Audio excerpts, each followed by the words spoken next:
want to go to you here as you hear this news and you think about the purpose of the Rooney Rule. You think about Brian Flores' qualifications as an excellent head coach in the NFL. Where does your mind go? Well, right now, these are allegations. I mean, what he is alleging is that he's basically been given sham interviews.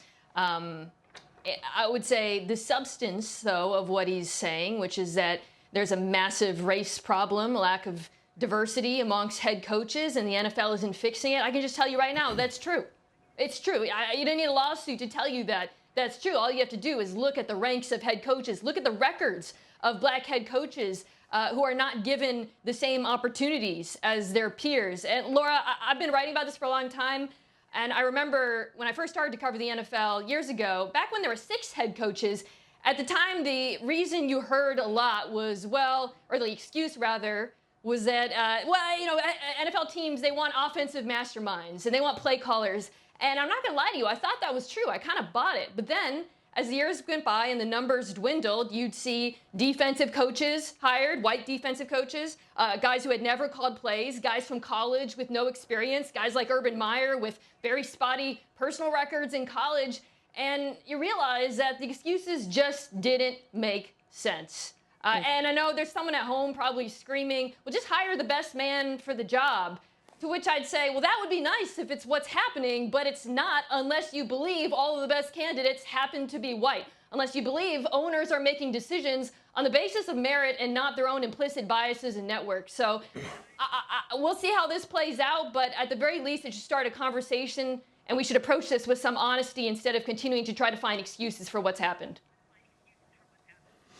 Well, I feel like we've had this conversation year after year, and every year people say hire the best guy or this is the best person for the job. And I think that's what people truly think. I think people don't think that nepotism actually exists or that the good old boys club isn't a thing. The truth is there are 31 white billionaire owners.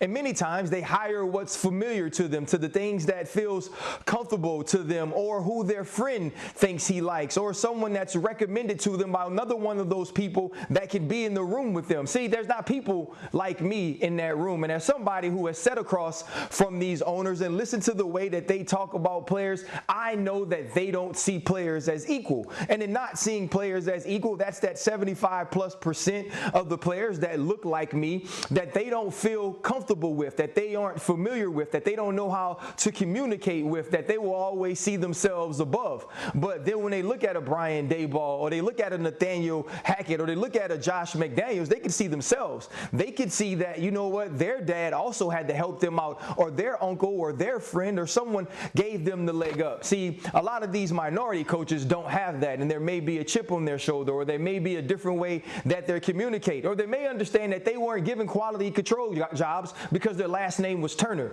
or because their last name was Belichick, or because their last name was Shanahan. And it is not to say that those people can't coach. It's just to say that the playing field is not leveled. It's not level at the bottom rings of coaching, and it's also not level at the top. And until we actually get to true diversity in the NFL, we will have this. It may not be racism, but race is definitely involved.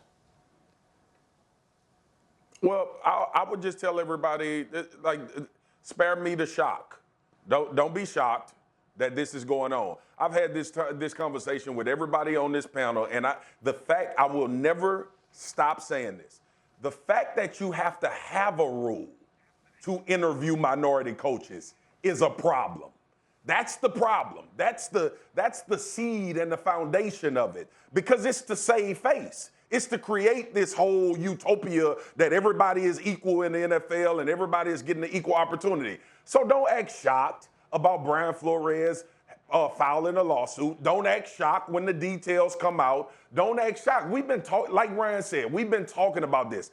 And we need to stop couching it as the NFL. We need to stop saying league office. We need to start saying owners. The NFL owners are the ones that determine who will be the head coaches for their football teams, and they have no incentive to hire black coaches, minority coaches, because they don't have to answer to anybody. You know who got to answer? You know who we patrol out there?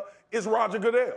and Roger Goodell becomes the enemy because he's the face of the NFL and he's supposed to fix it. No, he's not. It's the owners as to why black coaches aren't being hired in the NFL. And until we put that onus on that and stop acting shocked when things like this happen and it's not something that should be approached, then we can probably move forward and have a conversation with the real people that can actually change it, the owners in the NFL. Thanks for watching ESPN on YouTube. For live streaming sports and premium content, subscribe to ESPN+.